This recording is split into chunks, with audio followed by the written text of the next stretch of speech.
میرا خیال ہے کہ میں آپ کی کوئی مدد نہیں کر سکتا، سلمان نے جواب دیا۔ آپ کے یہاں آنے کا اصل مقصد کیا ہے؟ میں نے عرض کیا نا، ہم زرعی منزل کے بارے میں کچھ باتیں معلوم کرنا چاہتے ہیں، شامی نے دوبارہ وضاحت کرتے ہوئے کہا۔ اس عمارت میں کچھ عرصے پہلے پرائمری اسکول تھا، وہاں مدارس رہ چکے ہیں۔ سلمان کے چہرے پہ الجھن اور گھبراہٹ کے آثار نظر آنے لگے۔ شاید آپ عمارت خریدنا چاہتے ہیں، اس نے پہلو بدلتے ہوئے کہا۔ جناب، میں معذرت چاہتا ہوں، اس سلسلے میں آپ کی کوئی مدد نہیں کر سکتا۔ آپ کا اندازہ درست نہیں ہے، شامی نے زور دیتے ہوئے کہا۔ ہمیں عمارت خریدنے سے کوئی دلچسپی نہیں ہے، دراصل ہم عمارت کے اندر رونما ہونے والے بعض عجیب و غریب واقعات کی تحقیقات کے لیے آئے ہیں، اور یہ تحقیقات عمارت میں موجود مالک کی درخواست پہ کر رہے ہیں۔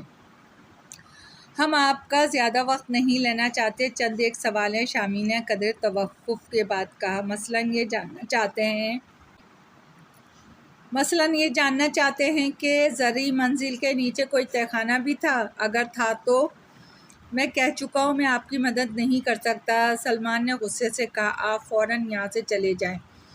کمال ہے صاحب، آپ فوراً میرا مکان خالی کر دیں، اس نے چیخ کے کہا۔ میرے پاس فضول باتوں کے لیے وقت نہیں ہے۔ کیا مطلب؟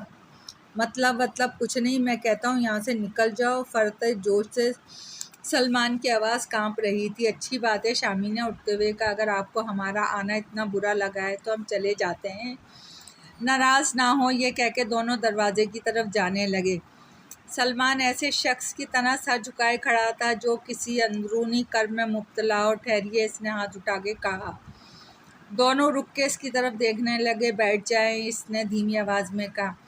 مجھے اپنے رویے پہ افسوس ہے، امید ہے کہ آپ مجھے معاف کر دیں گے۔ چند لمحوں تک وہ خلا میں گھورتا رہا۔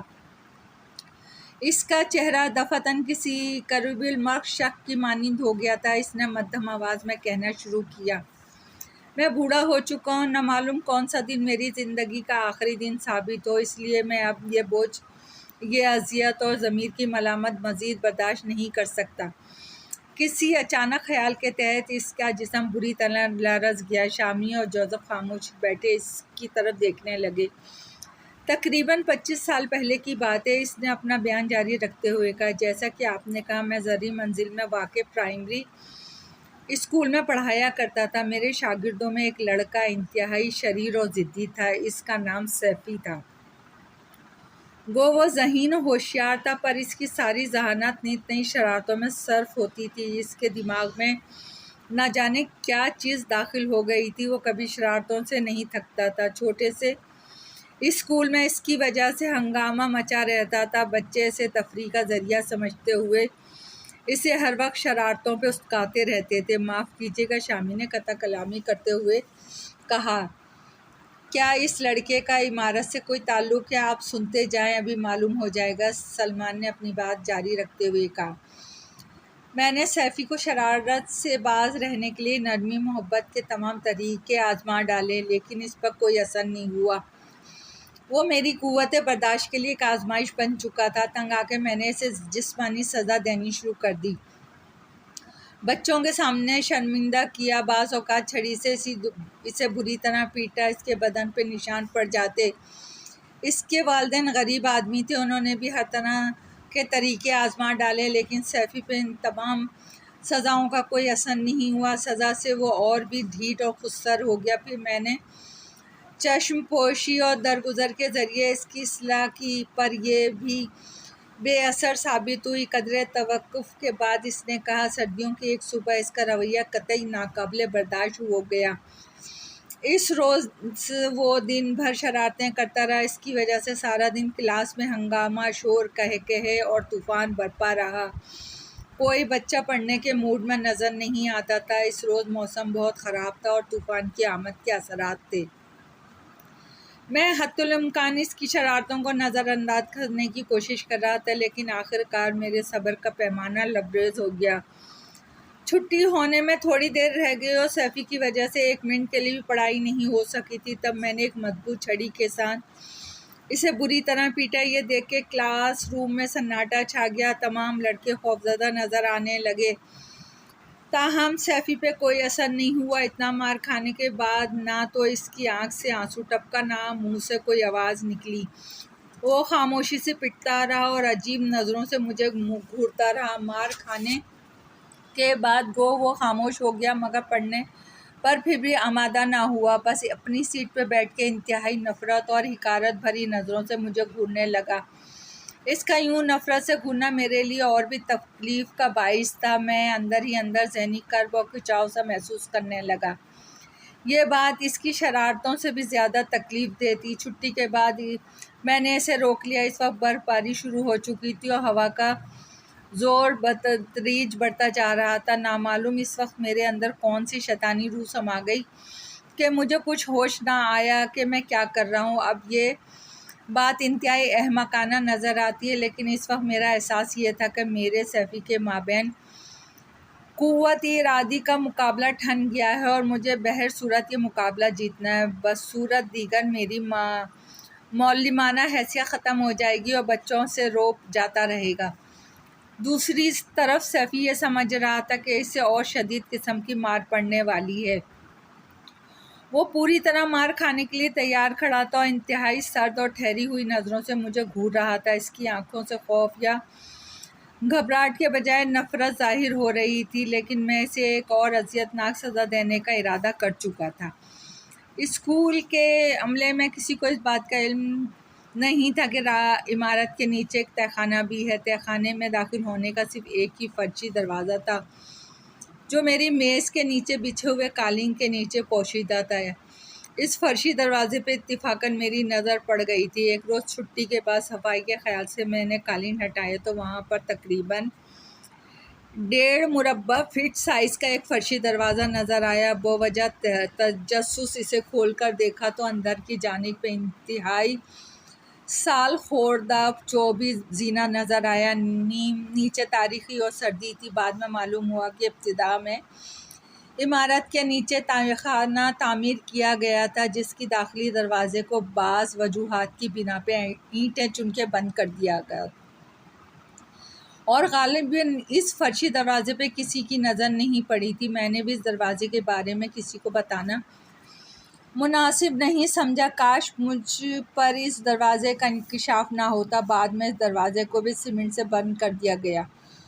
اس روز میں نے تہہ خانے کو استعمال کرنے کا ارادہ کیا۔ جب اسکول خالی ہو گیا اور تمام بچے اسکول کی حدود سے نکل گئے تو میں نے قالین ہٹا کے فرشی دروازہ کھولا اور سیفی کو تہہ خانہ دکھاتے ہوئے کہا، یا تو تم اپنی شرارتوں سے توبہ کر لو یا پھر تہہ خانے کے اندر داخل ہو جا۔ چند لمحوں تک وہ سرد نگاہوں سے مجھے گھورتا رہا۔ دیکھو توبہ کر لو، میں نے اسے سمجھاتے ہوئے کہا، اس میں تمہارا ہی بھلا ہے، لیکن اگر تم توبہ نہیں کرنا چاہتے تو تہہ خانے میں اتر جاؤ۔ یاد رکھو، جب تم پچھلی حرکتوں سے معافی نہیں مانگو گے اور آئندہ کے لیے شرارتوں سے باز رہنے کا وعدہ نہیں کرو گے، میں تمہیں باہر نہیں نکالوں گا۔ وہ احتجاج کیے بغیر خاموشی سے تہہ خانے میں اتر گیا۔ میں نے شدید غصے کے ساتھ ڈھکن بند کر کے اوپر قالین بچھا دیا اور کرسی پہ بیٹھ کے انتظار کرنے لگا۔ مجھے پورا یقین تھا کہ چند منٹوں کے بعد وہ اپنی شکست تسلیم کر لے گا اور چیخ چیخ کے معافی مانگتے ہوئے باہر نکلنے کی درخواست کرے گا۔ تہہ خانہ تاریخی اور کولڈ اسٹوریج کی مانند سر تھا، جہاں چند منٹ گزارنے انتہائی مشکل تھے۔ مجھے وہاں بیٹھے ہوئے نصف گھنٹہ گزر گیا، پر اندر سے کوئی آواز نہ آئی۔ وقت گزرنے کے ساتھ ساتھ میرا غصہ بڑھتا جا رہا تھا، گویا میری قوت ارادی شکست کھاتی جا رہی تھی۔ پھر 1 گھنٹہ گزر گیا، لیکن سیفی نے باہر نکلنے کے لیے کوئی درخواست نہیں کی۔ اس اثنا میں برف باری اور جھکڑ خاصی شدت اختیار کر گیا تھا۔ تیز ہوائیں کسی ماتمی ساز کی مانند چیختی ہوئی گزر رہی تھیں۔ اس وقت شاید میں براہ راست شیطان کے تصرف میں تھا۔ میں نے سیفی کو اس کے حال پہ چھوڑ دیا اور خاموشی کے ساتھ وہاں سے نکل گیا۔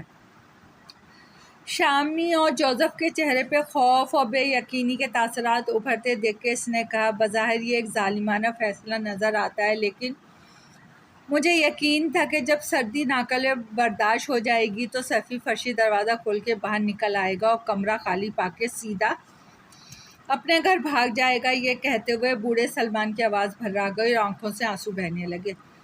خدا میرا گناہ معاف کرے جو ثانیہ اس بچے پہ گزرا، میں نے ہرگز ویسا ارادہ نہیں کیا تھا۔ میں گھر جاتے ہوئے راستے میں اس قدر غصے کی حالت میں تھا کہ برف باری اور طوفان کی شدت پہ متعلقہ غور نہیں کر سکا۔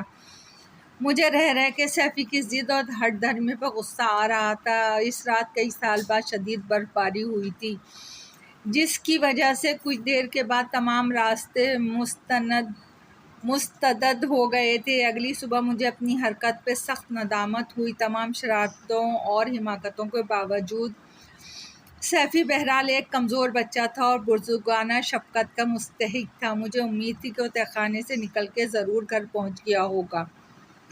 اگلے روز اسکول کی چھٹی تھی۔ دوپہر کے وقت مجھے معلوم ہوا سیفی اپنے گھر نہیں پہنچا۔ ان کا ایک پڑوسی مجھ سے سیفی کے بارے میں معلوم کرنے آیا تھا۔ گھر والوں کا خیال تھا کہ وہ طوفان کی وجہ سے راستہ بھٹک گیا ہوگا دوسرے بچوں کے ذریعے۔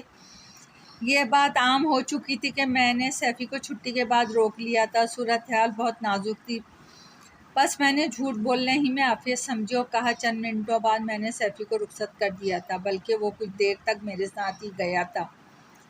میرا یہ جھوٹ گاؤں والوں نے آسانی کے ساتھ تسلیم کر لیا۔ اکثر لوگوں کا خیال تھا کہ سیفی نے دانستہ جنگل کا راستہ اختیار کیا ہوگا، یا تو برف باری کے طوفان میں ہلاک ہو گیا یا کہیں چھپا ہوگا۔ تاہم چند لوگ ایسے بھی تھے جنہیں میرے بیان پر شک تھا، پر ان کی تعداد بہت کم تھی۔ ذاتی طور پہ میرا یہ خیال تھا کہ دیر تک تہہ خانے میں انتظار کرنے کے بعد وہ باہر نکل کے گھر کے لیے روانہ ہو گیا ہوگا اور راستے میں برف کے نیچے دب کر ہلاک ہو گیا ہوگا۔ یہ خیال آتے ہی مجھے اندیشہ ہوا وہ فرشی دروازہ کھلا چھوڑ گیا ہوگا، اور اگر کسی نے تہہ خانے کا کھلا ہوا دروازہ دیکھ لیا تو میرے لیے مشکلات پیدا ہو جائیں گی۔ شام سے کچھ دیر پہلے میں چپکے سے اسکول پہنچ گیا۔ وہاں یہ دیکھ کے مجھے حیرت ہوئی کہ ہر شے اپنی جگہ پر موجود تھی۔ فرشی دروازہ حسب معمول قالین سے ڈھکا ہوا تھا، میری کرسی بھی اسی حالت میں تھی۔ یہ دیکھ کے میرے جسم میں خوف کی لہر دوڑ گئی۔ میں نے جلدی سے قالین ہٹا کے فرشی دروازہ کھولا اور تہہ خانے میں جھانکا۔ دروازے کی راہ سے داخل ہونے والی روشنی میں نے ایک ہولناک منظر دیکھا۔ سال خورا 24 زینہ ٹوٹا ہوا تہہ خانے کے فرش پہ پڑا تھا۔ قریبی سیفی اوندھے منہ فرش پہ پڑا تھا، اس امید پہ کہ شاید اس کے جسم میں زندگی کی کوئی رمق باقی ہو۔ میں نے جلدی سے اپنی پگڑی کا ایک سرا ڈیسک کے ساتھ باندھا اور اس کے سہارے تہہ خانے میں اتر گیا۔ اندر یخ کر دینے والی سردی تھی۔ سیفی سردی سے ٹھٹر کے مر چکا تھا۔ آس پاس کا جائزہ لینے کے بعد اس کے ساتھ پیش آنے والے حالات کا اندازہ لگانا مشکل نہ تھا۔ اندر کی ناقابل برداشت سردی کی وجہ سے اس نے تھوڑی ہی دیر بعد باہر نکلنے اور معافی کا ارادہ کر لیا ہوگا۔ یہ سوچ کے اس نے سیڑھیوں پہ چڑھنا شروع کیا ہوگا۔ چند سیڑھیاں طے کرنے کے بعد سال خوردہ 24 زینہ ٹوٹ گیا ہوگا اور اس کے ساتھ ہی وہ بھی فرش پہ گر گیا ہوگا۔ اس کی ایک ٹانگ زخمی ہو گئی۔ اس کے باوجود وہ باہر نکلنے کے لیے جدوجہد کر رہا تھا۔ اس کے ہاتھوں کی انگلیاں زخمی تھیں اور ناخن مٹی سے بھرے ہوئے تھے۔ زینہ ٹوٹنے کے بعد اس نے زور زور سے مجھے آوازیں دی ہوں گی، لیکن شاید برف باری اور پرشور ہواؤں کے باعث اس کی آواز نہیں سن سکا، پر وہ انتہائی مایوسانہ انداز میں دیوار کو کھروچتا ہوا باہر نکلنے کا راستہ تلاش کر رہا تھا۔ اس کا اندازہ دیواروں پہ پائے جانے والے ناخنوں کے نشانات اور اس کی زخمی انگلیوں سے ہوتا تھا۔ بالآخر نہایت اذیت کے ساتھ سردی میں ٹھٹر کے مر گیا۔ کمرے سے آتی ہوئی مدھم روشنی میں اس کے چہرے پہ ناقابل بیان اذیت اور غصے کے تاثرات نظر آتے ہیں، اور آج بھی اس دہشتناک منظر کو یاد کر کے میرے رونگٹے کھڑے ہو جاتے ہیں۔ میں نے تہہ خانے کے ایک کونے میں چھوٹا سا گڑھا کھود کے اس کی لاش کو وہیں دفن کر دیا، پھر باہر نکل کر قالین کو فرشی دروازے پہ پھیلا دیا اور خاموشی سے گھر واپس آ گیا۔ پھر بعد میں تہہ خانے کا منہ ہمیشہ کے لیے بند کر دیا۔ کچھ عرصے بعد سیفی کی گمشدگی ایک بھولی بسری داستان ہو گئی۔ چونکہ وہ غریب والدین کا بیٹا تھا، اس لیے کسی نے اس معاملے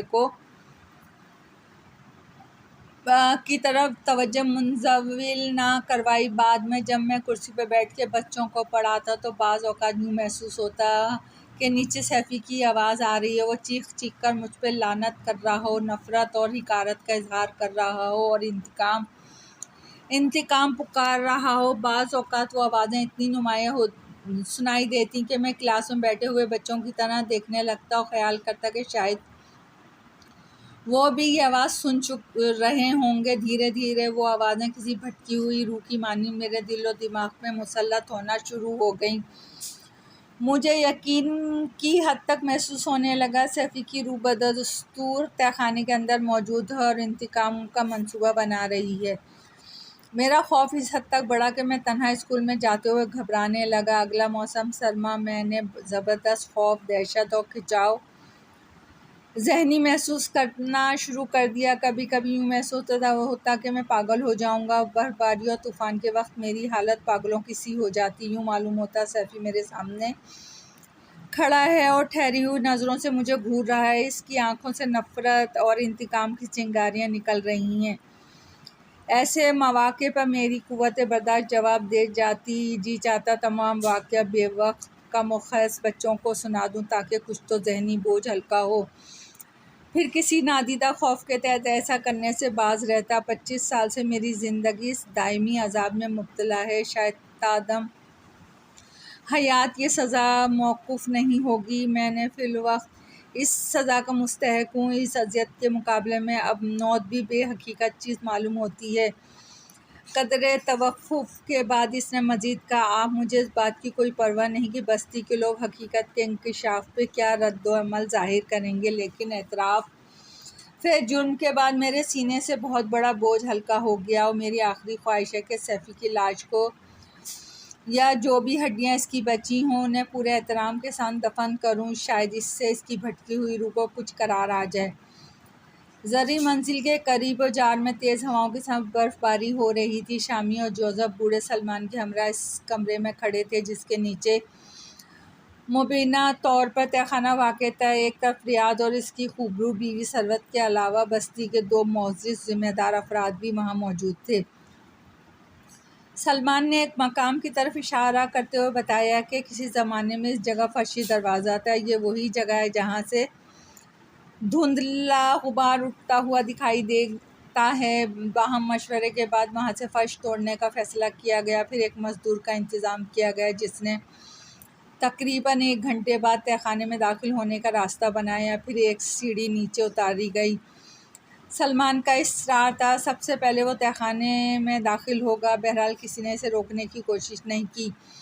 ویسے بھی دہشت کی وجہ سے کوئی بھی اندر داخل ہونے پہ تیار نہیں تھا۔ بس وہ سیڑھی کے ذریعے نیچے اترنا شروع ہو گیا۔ خوف کی وجہ سے اس کے ہاتھ پیر کانپ رہے تھے۔ ابھی اس نے تیسرے یا چوتھے ڈنڈے پر ہی قدم رکھا تھا کہ سیڑھی پھسل گئی اور سلمان کو لیے ہوئے ایک دھماکے کے ساتھ فرش پر گر گئی۔ عین اسی وقت ایک معقول فطرت واقعہ پیش آیا جس نے جملہ حاضرین کو وترائے حیرت میں ڈال دیا۔ سیڑھی گرنے کے ساتھ ہی سلمان نے ایک دردناک چیخ بلند کی جس کے فوراً بعد اندر سے بچکانہ قہقہے کی آواز سنائی دی۔ چند لمحوں تک ہر شخص اپنی اپنی جگہ پر ساخت ہو کے رہ گیا۔ پھر سب نے پہلے شامی کا جسم حرکت میں آیا۔ جوزف، اس نے چیخ کے کہا، جلدی سے کسی رسی کا انتظام کرو۔ جوزف رسی ڈھونڈنے کے لیے دوسرے کمرے کی طرف بھاگا اور شامی جھک کر اندر دیکھنے لگا۔ دفعتاً وہ تیزی سے پیچھے ہٹ گیا۔ اندر سے زرد رنگ کا دھندلا سا غبار باہر نکل رہا تھا۔ نصف منٹ کے بعد وہ غبار کمرے کی فضا میں تحلیل ہو گیا۔ تہہ خانے میں مکمل سناٹا تھا۔ شامی نے سوراخ کے قریب منہ کر کے بلند آواز سے سلمان سلمان پکارا لیکن اندر سے کوئی جواب نہ آیا۔ اسی اثنا میں ریاض ایک بڑی سی ٹارچ لے کر آ گیا اور نیچے روشنی ڈال کے دیکھنے لگا۔ وہاں ایک ناقابل یقین منظر سب کا منتظر تھا۔ سلمان اوندھے منہ فرش پہ پڑا تھا اور اس کے اوپر ایک انسانی ڈھانچہ جس کی لمبائی بامشکل 4 فٹ کی ہوگی پھیلا پڑا تھا۔ اس ڈھانچے کے دونوں ہاتھ سلمان کی گردن میں پیوست تھے اور سلمان مر چکا تھا۔ شامی صاحب، یہ قہقہے کی آواز کیسی تھی؟ ریاض نے پوچھا۔ شامی کچھ کہنے کے لیے منہ کھولا ہی تھا کہ اسی بچکانہ قہقہے کی آواز خوابگاہ سے آتی سنائی دی۔ تمام لوگ چونک کر اس کی طرف دیکھنے لگے۔ 1 ثانیے کے بعد وہ آواز صحن سے سنائی دی۔ پھر وہ فضا میں قہقہا بکھیرتی دور ہوتی چلی گئی۔ شامی نے ایک طویل سانس لیتے ہوئے کہا، ریاض صاحب، اب آپ کو بے خوابی اور بے چینی کی شکایت نہیں ہوگی۔ بے چین کرنے والی روح اپنی اصل منزل کی طرف چلی گئی ہے۔ دوستو، کہانی پسند آئی ہو تو لائک اور سبسکرائب کیجیے گا۔ آپ کی دعاؤں کی طلبگار۔